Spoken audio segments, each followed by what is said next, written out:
Shalom pemirsa, ya jumpa lagi bersama dengan kami dalam suatu acara yang luar biasa yakni Good News Program. Sampai dengan hari ini kami tetap setia menemani Anda bersama dengan saya Daniel Hendrata dan juga ini istri saya Debbie Katarina. Senang sekali bisa berjumpa kembali dengan pemirsa setia Good News Program. Ya, jangan lupa bahwa kalau Anda menyaksikan episode ini dari YouTube Anugerah Ministries, sudah saatnya saya bertanya kepada Anda, sudah subscribe belum? Karena kalau belum tentunya sekaranglah waktunya yang terbaik untuk Anda subscribe. Karena kita tahu pada waktu Anda subscribe itu berarti Anda diberkati dengan episode-episode yang selama ini kami tayangkan. Dan tentunya itu adalah salah satu cara yang paling mudah untuk memberikan respon bagi dan support bagi kami semua. Betul nggak? Ya. Okay. Hari ini kita membahas satu tema yang penting untuk diangkat yang berjudul Study from Home ya. Karena selama masa pandemik ini anak-anak nggak pergi ke sekolah ya. Jadi banyak sekali orang tua yang bermasalah untuk mengajari anaknya di rumah ya. Banyak yang merasa kewalahan, tidak mumpuni untuk mengajar anak-anak. Jadi hari ini kami akan menampilkan seorang narasumber yang sangat kompeten di bidangnya. Siapa Daniel? Ibu Ani Pangela. Dan kita percaya beliau ini adalah seorang praktisi langsung. Beliau adalah salah satu pendiri daripada sekolah yang bernama Nafiri Study Center. Dan kita tahu bahwa sepak terjang daripada apa yang menjadi objektif Tuhan yang Tuhan taruh dalam hidupnya. Ini pasti akan menjadi berkat banyak orang. Nah pemirsa sekalian jangan lupa memang benar saat-saat ini kita lagi masa transisi nih. Ada sekolah-sekolah bahkan yang sudah ada persiapan untuk masuk untuk back to school, gedung sekolahnya ya. Nah oleh karena itu bagi kita semua yang masih belajar di rumah, Anda yang masih punya beban untuk anak-anak Anda sekolah online seperti anak kita juga ya. Nah kita akan belajar dengan sungguh-sungguh, oke? Oleh karena itu selama episode berlangsung apabila Anda memerlukan bantuan konseling ataupun doa, apa yang bisa mereka lakukan? Anda bisa hubungi kami di nomor telepon yang tertera di layar kaca atau kirim email ke doa@anugerah.net. Yes, oke. Pemirsa langsung saja kita simak satu tayangan video klip yang berikut ini. Jadi guru-guru baik orang tua berubah fungsi nih ya. Kita memainkan peranan kita yaitu sebagai seorang mentor, konselor dan sebagai seorang coach buat anak-anak di zaman ini.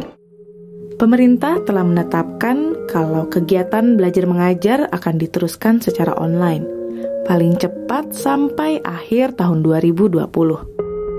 Hal ini bukan hanya menimbulkan kegelisahan bagi para orang tua, namun juga para murid-murid yang sedang menempuh pendidikan saat ini. Good News Program kembali dengan From Home Series.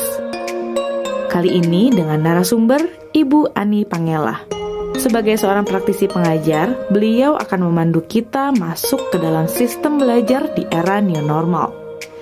Sebagai seorang founder dari Nafiri Study Center, Ibu Ani Pangela akan membagikan metode pengajaran model baru sehingga orang tua sebagai guru sejati akan mampu melewati musim ini dengan baik bersama anak-anak.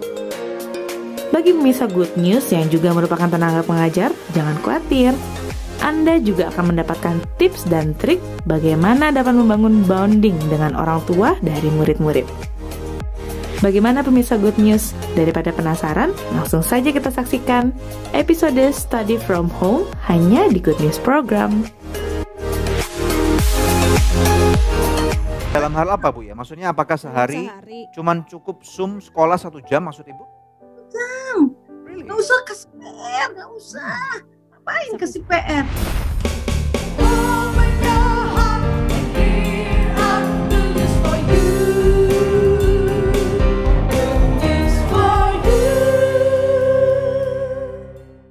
Anda menyaksikan Study from Home di Good News Program. Langsung saja kepada narasumber kita, Ibu Ani Pangela. Shalom Ibu, apa kabar?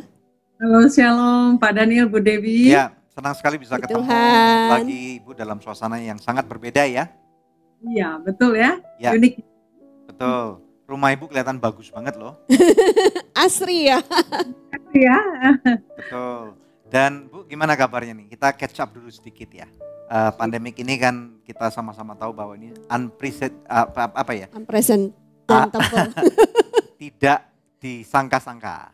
Nah bagaimana nih sekarang? Apa yang Bu Ani dan Pak Samiton ini selama 6 bulan inilah lakukan gitu untuk bertahan di dalam kehidupan di masa-masa seperti ini? Bisa cerita dikit? Ya, justru dalam keadaan seperti ini, kami menemukan satu hal, yaitu pembelajaran yang berbeda ya dari hari yang kemarin.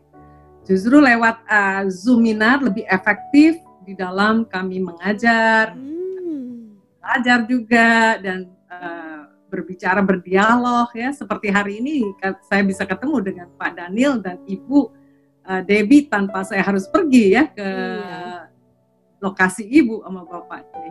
Iya. Betul. Jadi Ibu dan Bapak menikmati nih ya proses ada di rumah saja. Iya, Bapak sangat-sangat menikmati, saya juga. Ya. Jadi banyak waktu ya dengan keluarga juga ya Ibu ya. Ya. Terima kasih sekali loh Ibu untuk waktunya, dan bagi pemirsa sekalian kita tahu bahwa Bu Ani bersama dengan suaminya, mereka berdua ini adalah pasangan suami istri yang luar biasa. Kisah kehidupan mereka pun sangat memberkati banyak orang, terutama kalau Anda pernah mendengar tentang kisah pemulihan pernikahan mereka. Kalau Anda ingin tahu, Anda tentu bisa perlu cari, ketik aja Samitan Pangela, Ani Pangela di Good News Program. Dan mungkin ada linknya di atas, jadi Anda bisa langsung nanti dapatkan dan saksikan ya. Oke, silakan. Ibu Ani, sebelumnya kami ucapkan selamat ya, karena Nafiri Study Center baru saja mendapatkan penghargaan nih dari Kemendikbud. Nah, itu bagaimana Bu kok bisa dapat penghargaan dalam kategori belajar dari rumah? Makanya kami semua ini mau belajar dari Ibu Ani hari ini. Ya, saya dan teman-teman dan tim semua sebenarnya surprise juga ya, karena kaget lah ya, boleh bilang dari seluruh Indonesia kami boleh bilang salah satu mungkin ya, tapi kan banyak juga kan yang melakukan pembelajaran dari rumah juga yang baik, dan kami merasa ya satu anugerah juga, kami boleh disebut nomor 1 dari beberapa. Mantap. Apakah itu ada KPI-nya enggak Bu? Apakah ada penilaiannya, itu ada standarnya ini dan kemudian Ibu tahu, kemudian Ibu laporkan kinerjanya atau bagaimana Bu? Jadi itu kan mereka buat satu lomba atau satu kompetisi ya, untuk kita masukkan gitu. Nah macam-macam. Jadi tapi kami lewat video aja, video klip kami buat 2 menit lebih, itu mencakup seluruhnya gitu. Daripada kegiatan dari pembelajaran dari Nafiri Study Center. Ya, dampaknya, implikasinya untuk sekolah Ibu atau bagi sekolah yang lain apa nih Bu dengan adanya award-award seperti ini? Ya, tentunya buat kami memacu ya, jadi semangat, makin semangat harus menyempurnakan dari yang belum sempurna ya. Sebenarnya Nafiri Study Center ini saya dirikan lebih kurang 6 tahun yang lalu nih Pak Daniel, Bu Dewi. Udah 6 tahun ya? 6 tahun yang lalu. Jadi saya sudah dalam arti melihat kemungkinan, dalam arti lihat yang ke depannya waktu 6 tahun yang lalu ya, bahwa pembelajaran nih sekolah nggak kayak waktu 6 tahun yang lalu itu. Saya sudah lihat tuh kayaknya mesti berubah nih, saya lihat. Karena dunia sedang berubah kan Pak. Betul. Boleh nggak Bu kita kilas balik 6 tahun yang lalu? Kira-kira tadi Ibu bilang bahwa Ibu melihat adanya harus berubah nih. Apa aja kira-kira 1, 2, 3 hal yang menurut Ibu, yang Ibu lihat 6 tahun yang lalu harus dirubah dalam pendidikan terutama di Indonesia ini? Iya, pertama Pak, karena melihat satu kemajuan teknologi dengan revolusi industri 4 ya Pak. Jadi, itu banyak istilahnya gini, anak-anak kita kan bersaing dengan kecerdasan artifisial, itu robot-robot mana-mana kan Pak. Betul. Banyak pekerjaan profesional itu diganti dengan mesin, robot ya. Nah, sehingga anak-anak bersaing dengan mereka gitu. Kalau anak-anak nggak siap gitu ya, mereka nggak bisa, besok bingung tuh mau jadi apa, karena profesi-profesi ini ribuan profesi, mungkin lebih dari itu akan diganti dengan mesin dan robot ya. Jadi banyak pengangguran besok makanya. Jadi anak-anak kita harus disiapinnya sejak dini. Makanya waktu 6 tahun yang lalu itu saya dan teman-teman saya ajak mulai dulu dah kita dah.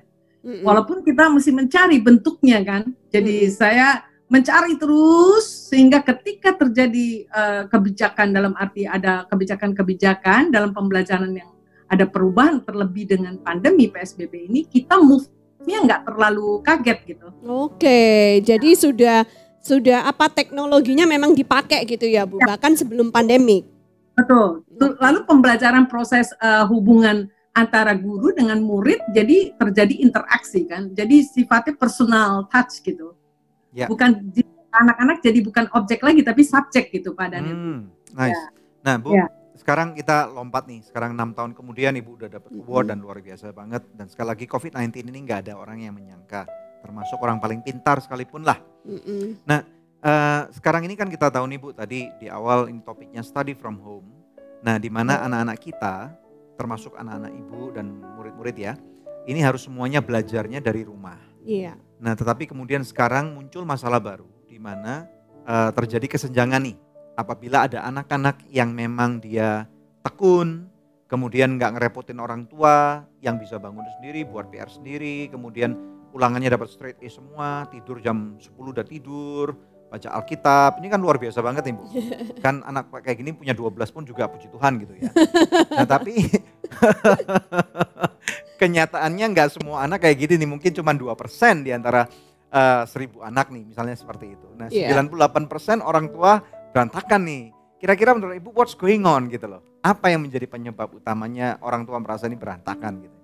Iya, terutama ibu-ibu muda kali ya, yang biasanya suka kalau anaknya sekolah dari pagi sampai sore, lalu kemudian tambah les-les dan sebagainya. Jadi mungkin pada jadi stres nih, karena nggak bisa jalan-jalan lagi, nongkrong di kafe dan lain-lain. Kegiatan banyak yang... Arisannya udah nggak bisa. Iya, mungkin arisannya lewat Zoom kali ya. Jadi mungkin kita mungkin kembali ya kepada tugas orang tua. Kalau dari segi ini Pak Daniel dan Ibu, tugas kembali pendidikan itu ya adalah orang tua itu guru sejati. Nah itu kan, ya bukan kembali ke guru gitu kan.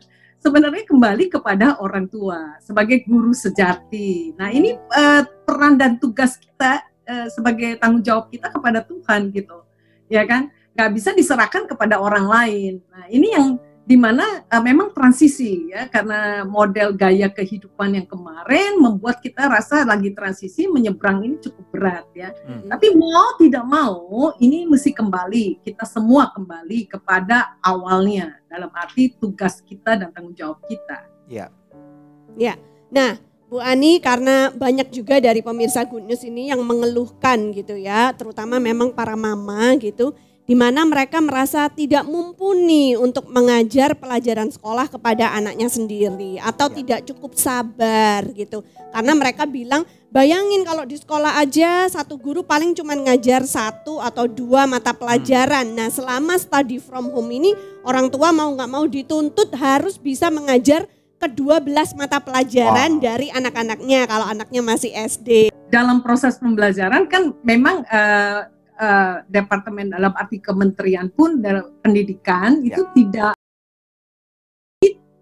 lagi maksudnya membuat ringan lah. Jadi nggak memberatkan dalam arti para pendidik kan banyak yang guru-guru kan juga stres kan. Waduh gimana nih kurikulumnya nggak selesai nih gitu kan.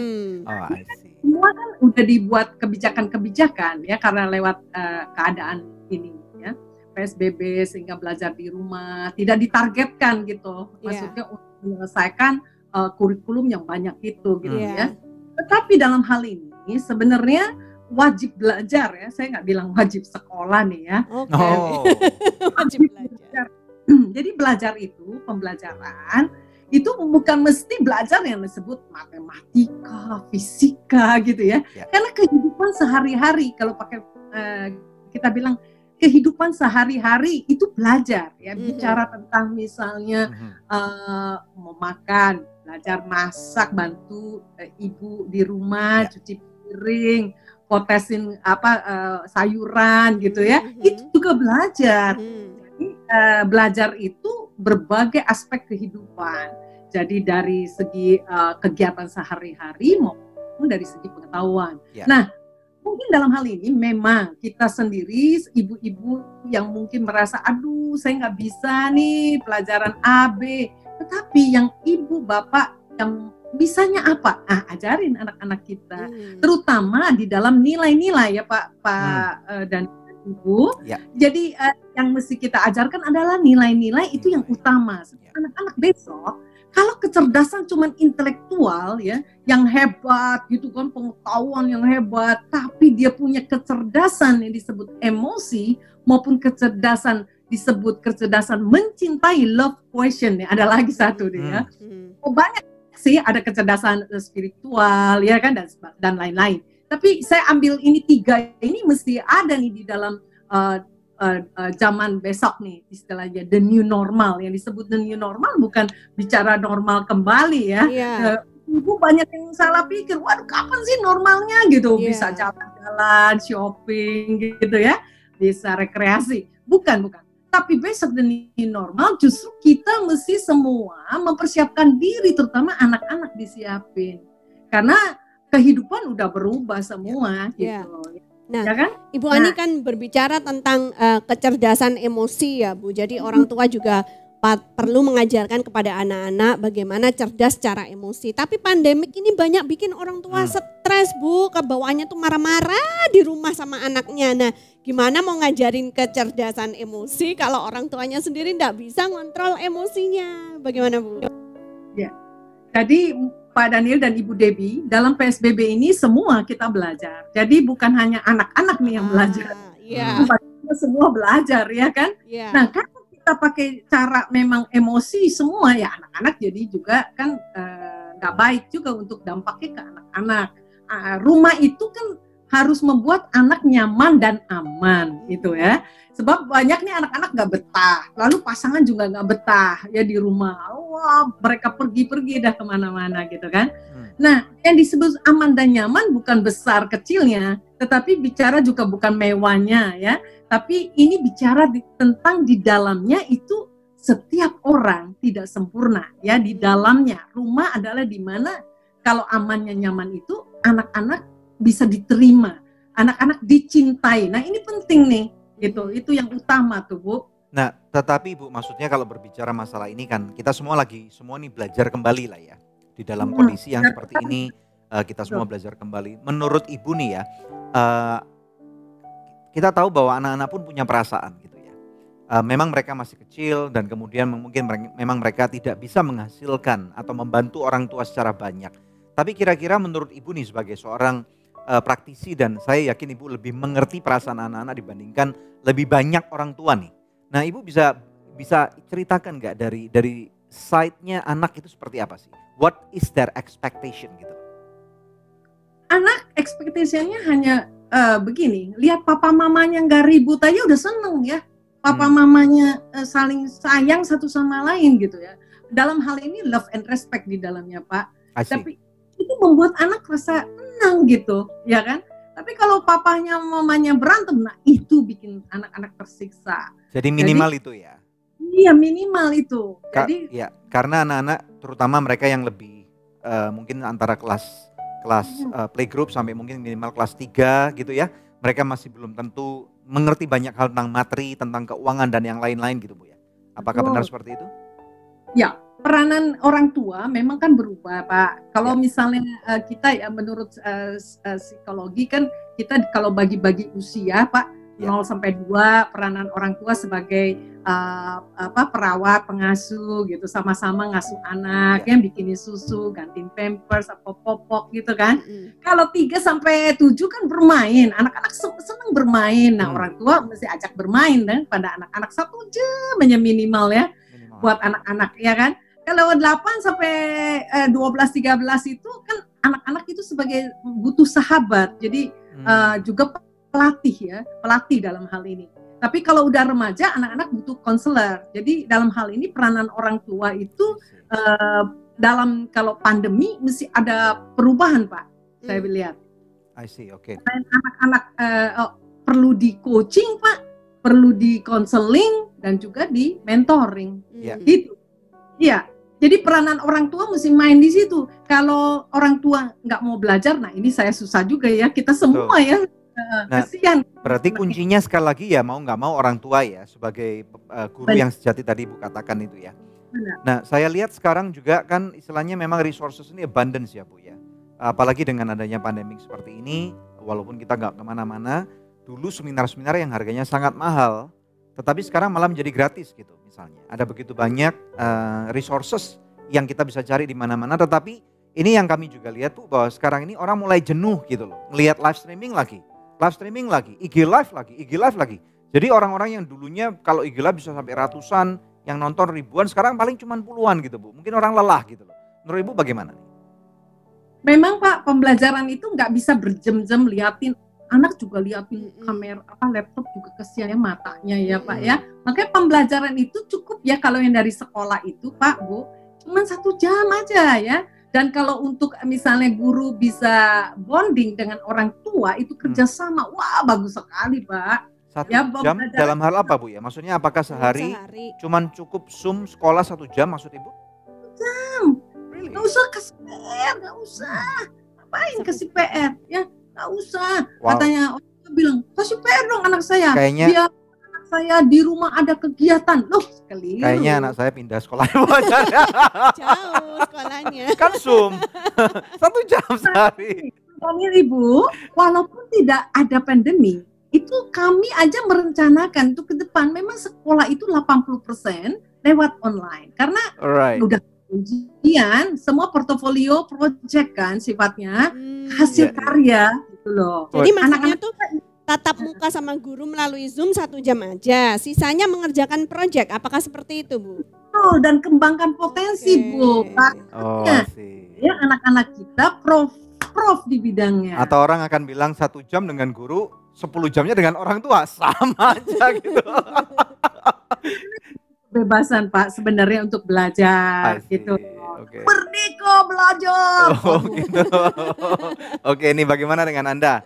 Para orang tua, Anda mau pilih yang mana nih? Jadi kita lagi lebih seru nih. Sekarang kita akan take a break dulu.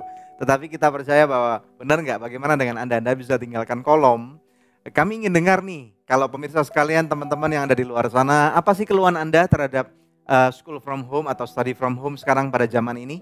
Apakah Anda juga mengalami masalah-masalah yang tadi kami bicarakan, atau mungkin Anda punya kebutuhan-kebutuhan khusus di dalam melihat masalah daripada sekolah anak-anak Anda di rumah. Yuk kita berdiskusi, kami ingin sekali mendengarkan komentar daripada pemirsa sekalian yang budiman. Oke, jangan kemana-mana, ini getting hot ya, getting hot. Dan kemudian nanti kita akan belajar lebih banyak dari Ibu Ani Pangela. Stay tune. Para pendidik mesti jeli gitu matanya untuk bisa melihat potensi yang dimiliki oleh anak-anaknya gitu, baik di lingkungan maupun di anak sendiri atau tempat di sekolah masing-masing.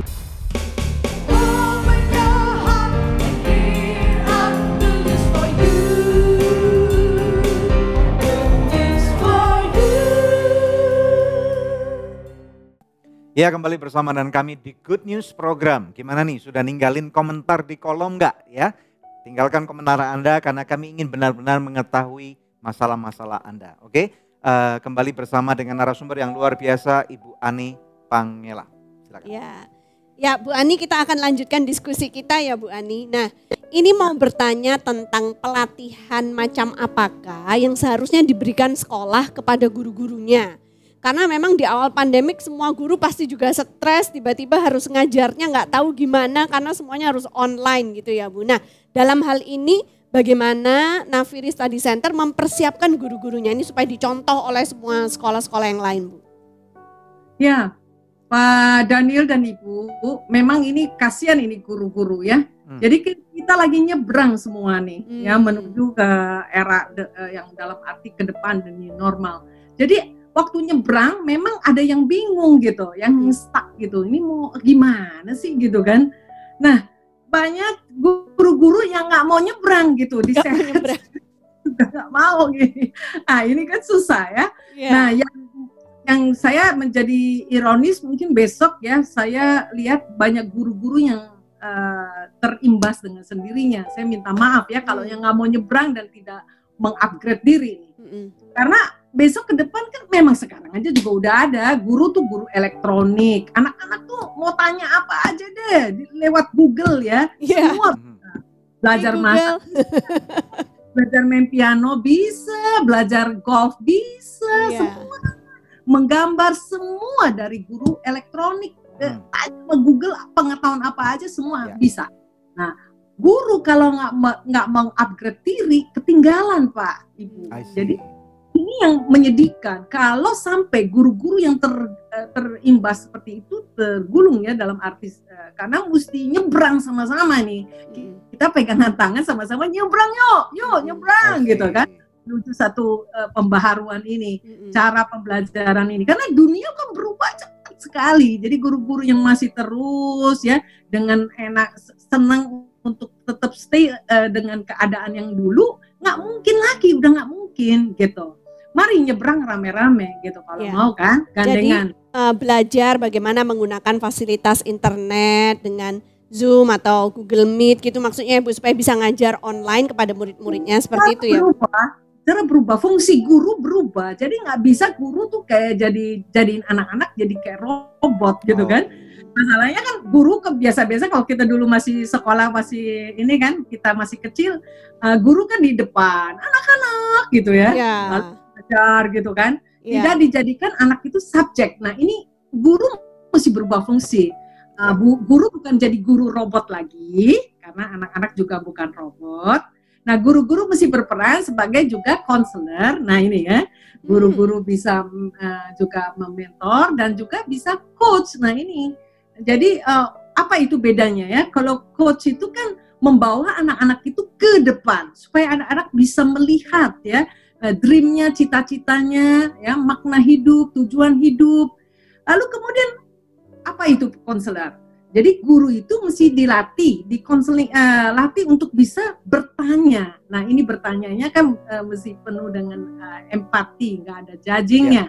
Nah untuk supaya anak-anak bisa menyelesaikan masalah-masalah yang mereka hadapi. Misalnya dengan di rumah aja nih, orang tua banyak pembulian terjadi ya kepada anak-anak dari orang tua sendiri. Suka keluar kata-kata yang kasar, kata-kata yang mungkin menyepelekan anak, sehingga anak merasa terpukul dan merasa tidak berharga. Tentu dengan dikonseling oleh guru kan berbeda. Jadi pembelajaran itu dibedakan. Pembelajaran yang belajar, guru sebagai mentor, lalu juga ada jam yang lain, ada schedule-nya, anak-anak dikonseling, ada jam-jam tertentu, ada schedule-nya, anak di coaching. Supaya anak-anak bisa mencapai cita-citanya, di-guide, ya, dibimbing gitu. Untuk mereka melakukan apa, untuk tercapai cita-citanya itu, mimpinya itu gitu loh. I see. Cukup rumit juga ya, berarti ya. Nah, Bu, bagaimana tapi kalau dengan guru-guru yang ada di kota-kota kecil ya Bu ya. Nah, ini yang kami dengar baik juga dari panti asuhan kami yang di Sulawesi Tengah ya, dan juga kota-kota kecil lainnya lah ya. Rata-rata nggak bisa menjalankan pengajaran online ini karena fasilitas internet juga belum memadai di sana. Yang ada gurunya datang tuh ya ke rumah, atau lihat anak-anak. Ya. Nah gimana nih? Jadi belajar cukup aja kalau di online begini, anak-anak terlalu lama, kasihan mata mereka. Itu satu. Harus dipertimbangkan. Cukup 1 jam aja. Lalu yang kedua, belajar itu ya apalagi ya di anak-anak jangan takut ketinggalan ya. Karena dengan gini, kalau dibiarkan anak-anak bebas belajar, nah itu ya, bebas belajar ya. Wajib belajar memang kan. Belajar apa aja yang dia minati. Nah ini ya, misalnya di panti asuhan ada anak-anak yang minat akan musik, biarin dia belajar gitu di musik, biar ahli di bidangnya gitu kan. Bukan cuman kelas RT, tapi kelas Indonesia lah, nasional ya, atau nantinya menjadi kelas dunia gitu, juara gitu kan. Lalu kedepannya kan penerimaan daripada di uni juga di perguruan tinggi, mereka nggak akan lagi tentunya menyesuaikan semua ya, nggak akan melihat daripada juga kalau bekerja di perusahaan-perusahaan, nggak ditanya lulusan mana gitu, mana sertifikat ijazahnya, bukan. Hasil karyamu apa, ya? Apa yang kau ahli di bidangmu? Nah itu yang mereka akan cari ahlinya, bukan sekedar ijazahnya bagus gitu kan. Banyak sekarang ini juga terjadi, mungkin bisa S2, S3, tetapi maaf ya, untuk melakukan sesuatu bengong-bengong gitu kan. Apalagi dia bengong-bengong, nggak bisa, nggak ahli di bidangnya. Nah ini yang kita besok kita mesti menghasilkan anak-anak didik kita, anak-anak kita sendiri mesti ahli di bidangnya. Oleh sebab itu belajarnya sesuai minat, jangan seluruh pelajaran dipelajari. Tapi bukan nggak bisa dipungkiri juga ya, maksudnya untuk anak-anak yang kita tahu nih, maksudnya metode belajar classical education atau belajar tradisional. Misalnya untuk anak-anak SD itu kan ada cukup banyak pelajaran, misalnya ada terutama yang mandatori ini bahasa Indonesia, kemudian apa tuh namanya yang ganti PMP itu? PPKN, kemudian sejarah, terus kemudian ada beberapa malah matematika nih wajib, terus kemudian ilmu pengetahuan alam, pengetahuan sosial, terus bahkan apalagi nih di beberapa daerah mewajibkan belajar untuk bahasa daerah nih. Ini yang saya paling benci nih, musuh terbesar saya waktu saya sekolah. Dan beberapa hal yang lain. Bahasa Inggris, bahasa Mandarin sekarang gitu, komputer, ya. Jadi istilahnya cukup banyak juga nih.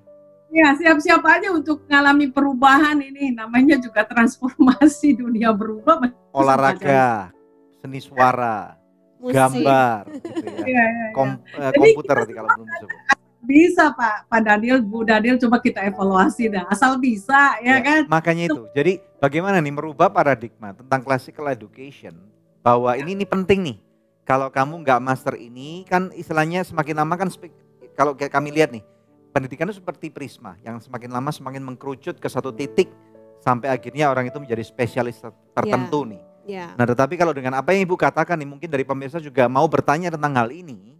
Bagaimana nih Bu, kalau misalnya anak saya cuma belajar 1 jam melalui Zoom dan kemudian dibebaskan untuk pursue passion mereka sejak mereka dari kecil.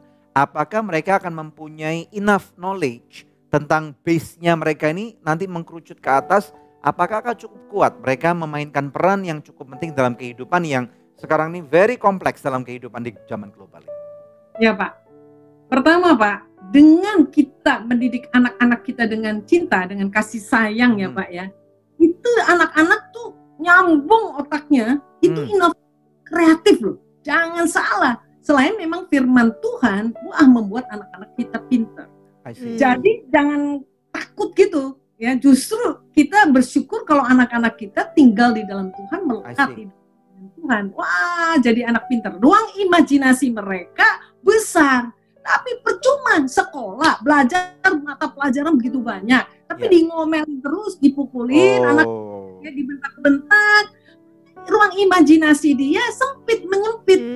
Mana mereka bisa besok inovatif dan kreatif Pak? Percuma. Jadi inilah yang dikejar sekali lagi. Nah pendidikan ini mesti berubah. Jadi kita mesti siap nih Pak. Jadi kalau saya umumin kan bukan saya yang berwenang untuk umumin. Tapi mesti siap. Dengan sekolah yang sifatnya bukan formal gitu loh Pak. Yes. Nah ini sekarang kita lihat lagi Bu. Sekarang Menteri Pendidikan Indonesia. Kita tahu nih metode Indonesia, ganti menteri, ganti policy. Iya. Nah ini kan juga pusing nih orang tua nih dan guru sekolah semua pusing nih. Nah sekarang puji Tuhan nih kayaknya Menteri Pendidikan Indonesia Pak Nadiem nih yang terhormat. Ini kayaknya mereka juga lagi berusaha untuk merubah arah kapal pendidikan Indonesia nih sedemikian drastis. Nah Ibu bisa kasih insight nggak untuk kita para orang tua nih untuk ngerti apa sih objektivitas daripada menteri yang sekarang ini apa gitu? Iya, terutama kalau UN dihapuskan itu ya Bu. Nah, apakah yakin bahwa anak-anak ini lulus memang dengan kualifikasi atau yang terpenuhi? Yang cukup? Ya. Silakan. Ya. Menyangkut UN itu justru dihapus, itu betul-betul hebat Pak. Kenapa? Ya, tepat sekali. Karena Pak, kalau kita evaluasi UN Pak, dengan biaya yang cukup besar itu, bahkan di seluruh Indonesia, anak-anak baik di pulau, di pegunungan tinggi, jauh sekali terpencil, itu kan kalau UN kan soalnya sama dengan anak kota. Iya. Dan mereka jeblok ya nilainya ya, anak-anak UN kasihan banget tuh. Pembelajaran di desa, di kota-kota terpencil, di daerah pantai, laut Pak, mereka kan terbatas, nggak ada laboratorium, nggak ada guru yang berkualitas mungkin seperti sekolah-sekolah ngetop yang ada di kota-kota. Nah, jadi kita mesti lihat bahwa kebijakan UN dihapuskan itu tepat sekali. Untuk zaman ini ya, tepat sekali. Karena menuju ke depan, tetap ada UN. Itu selain memang habis waktu, habis biaya, dan juga untuk yang di daerah-daerah terpencil, begitu pelaksanaan UN, itu juga nggak fair gitu. Untuk anak-anak yang... Nah, jadi kalau kita pembelajaran, melihat daripada potensi bakat anak yang dicari, yang ditemukan oleh si guru-guru, ya guru-guru pasti mampu lah menemukan bakat anak. Ya maaf nih, kita misalnya ngomong dari kecil dia main panci diketok-ketok, di sendok ya di dapur gitu, dia main dikit-dikit dia pukul-pukul, membuat bunyi-bunyian. Yeah. Udah itu anak memang di musik gitu kan. Betul. Mudah sebenarnya untuk menemukan dengan orang tua yang sangat sederhana, kita ajarin tentunya kita memang melengkapi mereka ya yang di desa-desa terpencil untuk menemukan potensi anak lewat sederhana aja dari hidup sehari. Main apa? Dia main kupu-kupu, serangga dia kumpulin. Wah, ini ya kan jadi biologi nanti ini. Nature, alam gitu. Right. Mandi di kali nyebur dia alam gitu kan, body smart ya kan, dia naik pohon gitu kan, terus dia pakai tali gitu kan, itu body smart Pak. I see, oke. Nah, bisa ditemukan. Tapi tadi yang saya tanya Ibu belum jawab nih, objektivitas dari Menteri Pendidikan yang sekarang ini gimana nih? Nah sekarang kalau menteri kita luar biasa itu kan dulu ya itu kita tahu kan itu Gojek kan, perusahaan besar begitu kan, itu kan orang pinter ya, smart. Betul. Nah, saya kalau dengerin beliau ngomong gitu terus terang air mata saya ngalir. Wow, oke. Gitu ya. Rasanya itu saya tahu kayaknya bisa merasakan gitu penderitaan yang dia alami. Ya karena kan istilahnya kalau di dalam perekonomian jembatan antara si miskin dan si konglomerat ini begitu tinggi, jenjang jurangnya gede banget. Nah berarti kita bisa asumsikan jenjang pendidikan gapnya antara kota besar seperti Jakarta yang maha kompleks ini dengan daerah-daerah kecil itu jurangnya menganga gede banget ya Bu, betul nggak? Ini perkiraan saya. Ya makanya, jadi kita nggak boleh sama ratakan pendidikan itu di anak di kota dengan anak di desa Bu, Pak. Betul. Jadi kalau disamaratakan begitu ya kesian. Ya anak kita stres diri nih ya. Iya. Nah berarti Bu, apakah gini nih, berarti ada dua view nih. Yang pertama, berarti anak kota, sorry nih ya, saya restructure kata-kata saya. Apakah anak desa akan selalu pasti ketinggalan dengan anak-anak kota? Belum tentu juga Pak, Why? Ya kan? Karena kita lihat juga ya beberapa kawan-kawan di bidang pendidikan yang memang fokus dengan anak-anak desa, pedalaman, bahkan Papua, ternyata pinter-pinter juga kan, kalau dibimbing oleh orang yang tepat. Ya. Pembimbingnya harus orang yang tepat. Orang yang tepat. Tapi intinya mereka itu tidak ditekan. Ya. Kalau ditekan anak semua nggak bisa untuk bisa berkembang dengan baik gitu ya. I see. Ya kan? Atau apakah kalau misalnya kalau dalam perekonomian kan ada namanya titik temu, itu titik equilibrium nih. Apakah dalam dunia pendidikan juga akan mengenal adanya satu titik equilibrium di mana anak-anak kota ini akan mahir sebagai entrepreneur atau mungkin dalam dunia bisnis, birokrat, politikus atau olahragawan yang tertentu gitu. Apakah anak-anak dari daerah kota kecil atau bahkan dari desa gunung-gunung mungkin akan mereka menjadi ahli pertanian atau nelayan atau mungkin atlet-atlet yang tubuhnya solid dan kuat gitu Bu. Bagaimana menurut Ibu? Kalau menurut saya Pak, kecerdasan setiap anak berbeda-beda Pak. Ya. Baik dari desa maupun dari kota. Yes. Contoh aja Pak Jokowi dari desa kecil di Solo kan. Yes. Jadi bisa luar biasa kan cara dia berpikir, semua smart ya. Dari juga cara kepemimpinannya kita lihat ya. Nah, jadi kalau menurut saya Pak, kita nggak bisa lihatnya dari sisi yang itu. Gitu. Kecerdasan yang Tuhan beri kepada setiap anak ini dengan berbeda tempat atau kota atau lokasi gitu, tidak anak untuk bisa berkembang gitu ya, untuk mencapai cita-citanya ke depannya kita nggak tahu gitu, ya kan? Nah, Bu Ani tadi mereka belajar kayak tadi ya Bu, maaf Bu. Iya. Tadi tuh misalnya dia main nature ya dengan alam gitu ya kan Pak. Nah itu memang kesempatannya, itu lebih luas ketimbang anak yang di kota di gedung-gedung. Iya, kecuali anak-anak manjat gedung gitu ya. Iya. Nah ini gini Bu, sorry nih saya potong sebentar. Saya pernah punya seorang teman nih yang anaknya sekolah di salah satu sekolah internasional yang hebat banget, London International School deh saya mention deh. Ini with all due respect. Dan waktu dengerin tentang apa yang dia ceritakan tentang bagaimana anaknya research tentang ekonomi, saya jadi minder loh. Saya sendiri aja minder loh.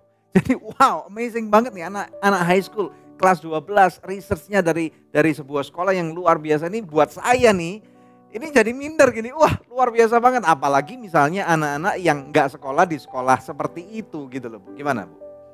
Ya, jadi kesempatan seorang anak ya, setiap anak memang dapat kesempatan ya kan, peluang untuk dia belajar ya kan, untuk mengembangkan dia punya kecerdasan atau potensi minat yang dia sukai gitu kan.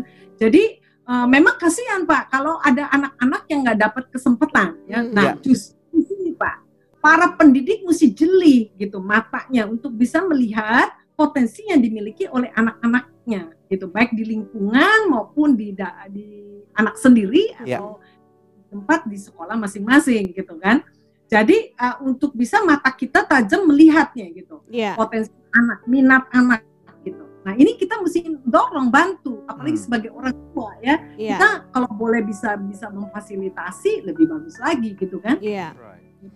Wow. Jadi peran orang tua ini untuk membantu anak-anaknya menemukan passion, minat, bakat mereka, kemudian memfasilitasi supaya anak-anak ini kemudian bisa menemukan tujuan hidup dan makna hidup mereka. Gitu ya Bu ya, kira-kira ya? Ya kita nggak usah khawatir, waduh ntar anak gua belum belajar geografi nih, gimana? Anak gua belajar matematika ntar gimana, nggak naik kelas nih, nggak juara nih, jangan takut. Ya. Nah, kalau dari segi ini ya, saya tutup sedikit aja gitu Pak, tambahin. Nah, cucu saya ini, anak saya lebih gila juga ya kalau saya bilang. Nggak sekolahin anaknya. Nggak sekolahin? Nggak sekolahin. Apakah homeschool atau nggak sekolahin Bu? Ini ada dua hal yang berbeda nih. Bukan wajib sekolah, wajib belajar. Nah itu kan. Saya awalnya Pak, waktu baru cucu kan, sekarang udah 8-9 tahun mereka, anak cucu saya. Lalu saya bilang, bapaknya ngajar sendiri, anaknya cacicus Inggrisnya sekarang, pinter masaknya satu, satu pinter gambar, jago gambar, bapaknya fasilitasi, masak ke pasar, ke supermarket beli sayur-sayuran, dan bapaknya beli alat masak, gitu loh Pak, masak sama bapaknya, itu belajar, jadi jangan pikir belajar itu mesti duduk di bangku sekolah. I see, oke. Ini menarik ya. Nanti kita berarti nggak harus formal pembelajarannya. Oke. Mari kita tanya lagi. Nah, pemirsa sebelum kita break, ada doa yang sudah terjawab yang saya rindu bacakan buat pemirsa sekalian. Dari seorang ibu yang memberikan kesaksiannya. Shalom Bapak Ibu, saya mengucap syukur anak kami telah bekerja dan rencananya akan kuliah sambil bekerja. Mohon dukungan doanya terus untuk anak kami. Terima kasih, Tuhan Yesus memberkati. Tuhan Yesus memberkati Ibu juga. Apabila masih ada di antara pemirsa yang memerlukan bantuan doa atau konseling, Anda bisa hubungi kami di nomor yang tertera di layar kaca atau melalui email ke doa@anugerah.net. Tim konseling dan doa kami standby untuk menjawab pertanyaan ataupun permohonan doa Anda. Tetap stay tune bersama kami akan kembali lagi dalam Good News Program. Satu-satunya yang secara konstan akan terus terjadi di dalam kehidupan di muka bumi ini adalah perubahan, change itself.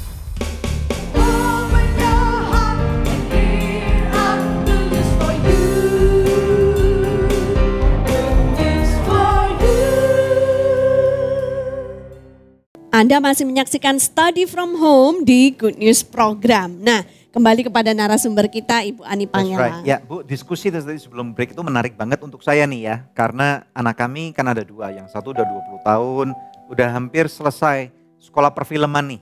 1 tahun lagi akan lulus kuliah dari Singapura. Luar biasa Pak. Ya puji Tuhan. Yang kedua nih, anak kami masih cukup belia, bedanya 10 tahun Ibu. Yang satunya masih umur 10 tahun berarti. Nah jadi menilik daripada apa yang tadi Ibu katakan, ini intriguing my mind gitu loh. Berarti kalau zaman dulu saya mengingat nih, kalau misalnya dari orang-orang dari Tiongkok, termasuk dari orang-orang Indonesia nih, biasanya kalau mau mencari pandai besi nih, oh berarti marga ini mereka semuanya rata-rata kan pandai besi. Kalau ngomong di Indonesia, lu kalau cari ukiran, lu ke Jepara deh, lu pasti dapat yang terbaik. Nah ini menarik banget nih. Nah, dan kemudian ada satu diskoneksi karena orang-orang capek nih jadi petani, itu identiknya dengan panas, miskin. Jadi tukang kayu misalnya nggak dihargain orang, miskin. Nah kemudian semuanya ingin jadi pengusaha. Sekarang semuanya mungkin ingin jadi artis karena artis followernya banyak dan yang lain-lain. Nah tetapi dengan kondisi pergeseran adjustment seperti ini, Bu, apakah berarti seharusnya kalau orang tua memang misalnya nih bidangnya dia pekerjaannya misalnya seperti kami adalah hamba Tuhan, kalau anaknya terus nempel dengan orang tua, apakah itu refinement-nya bisa terjadi, Bu? Sehingga anak akan masuk ke talenta-talenta dengan maksimal, apalagi kalau orang tua udah mengerti panggilan Tuhan pada anaknya gitu. Ibu bisa jelaskan nggak? Ibu, do you understand what I'm trying to say, Bu? Ya, iya Pak. Pengaruh daripada orang tua, Pak, itu sangat besar sekali kepada seorang anak, ya Pak ya. Yes. Jadi bisa saja terjadi ketika dia melihat ayahnya dan ibunya melayani Tuhan seperti Bapak, dunia seperti ini, good news. Lalu dia minatnya muncul ya, kemudian kelihatannya menyenangkan ya. Dan dia akhirnya tergali dan kemudian ditemukan dia minat dengan perfilman misalnya ya, dengan untuk fotografer dan sebagainya. Nah, jadi itu bisa saja Pak, lewat kehidupan orang tua membuat anak akhirnya tergali minatnya, bisa. Atau terpengaruh bisa juga jadi seneng. Tetapi begini Pak, kecerdasan anak itu kan ada 9 kecerdasan Pak ya. Beginner itu. Jadi kita setiap anak itu bisa ada 3 kecerdasan. Nah, lewat daripada proses secara alami itu bisa terseleksi.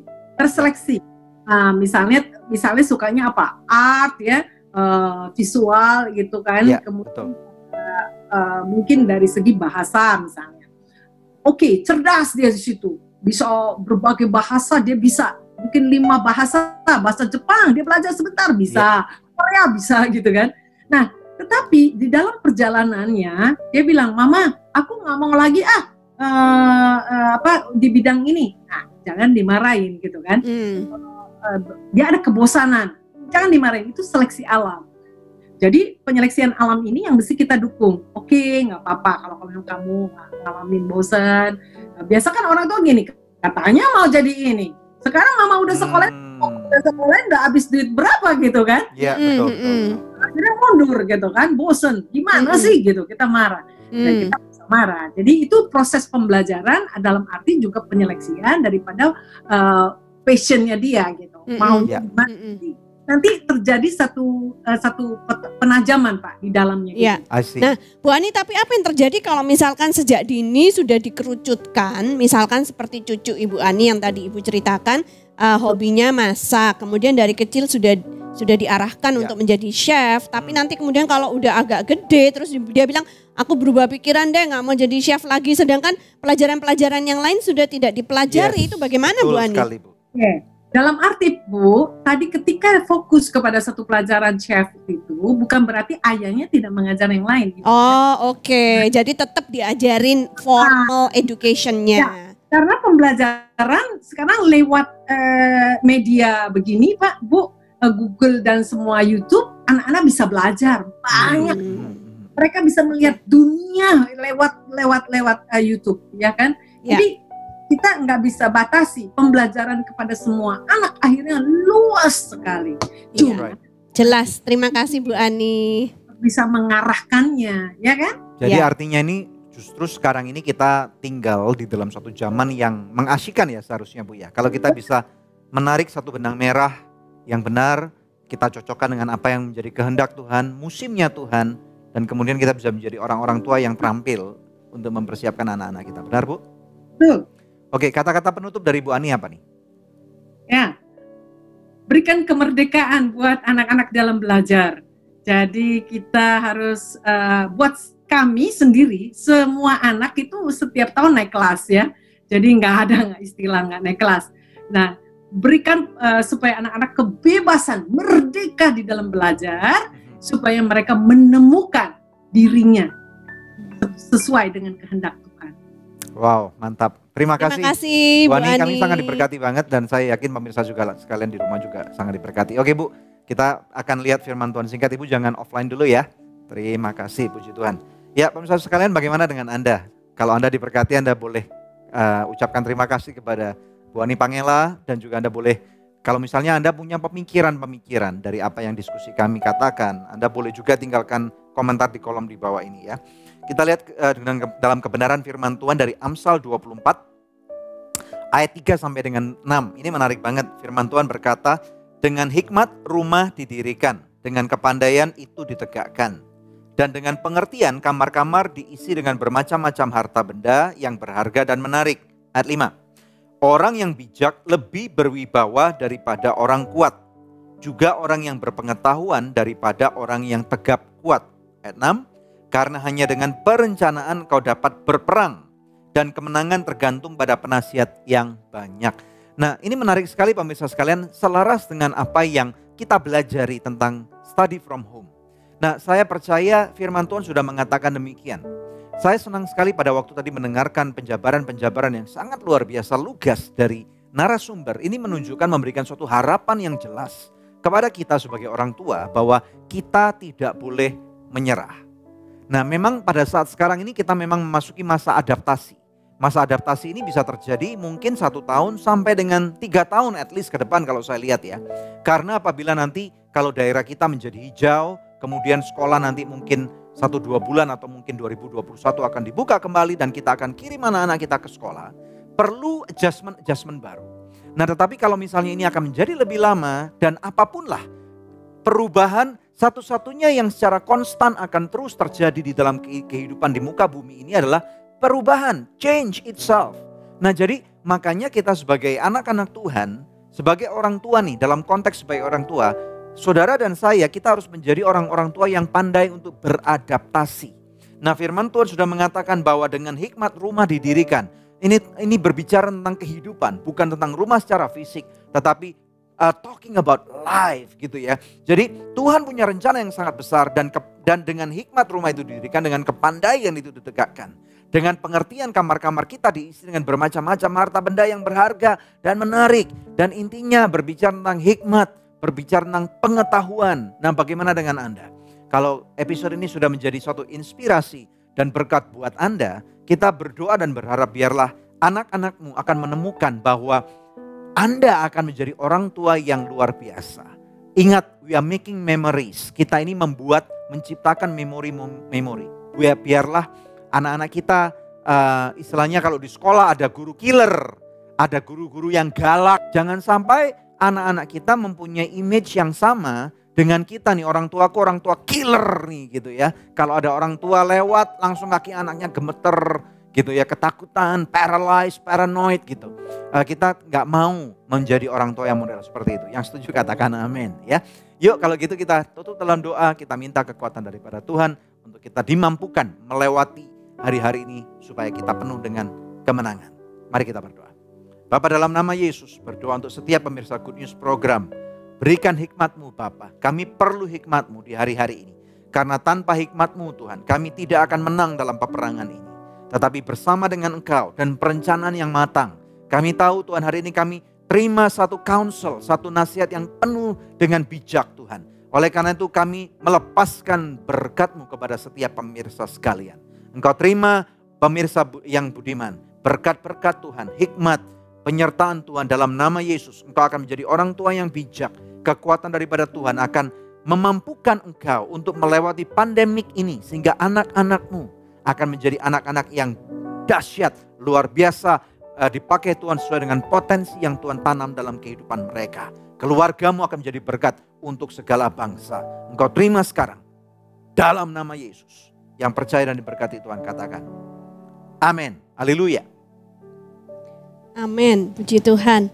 Pemirsa, senang sekali kami bisa bersama dengan pemirsa sekalian 1 jam ini. Kami berharap Anda diberkati sama seperti kami di studio juga diberkati. Kita akan jumpa lagi di pekan yang akan datang di hari, jam, dan stasiun televisi yang sama. Tetap semangat, we are in this together. Kita pasti akan melewati pandemik ini bersama-sama keluar sebagai umat yang lebih daripada pemenang. Saya Debbie Katarina bersama dengan suami saya Daniel Hendrata. See you then. God bless you.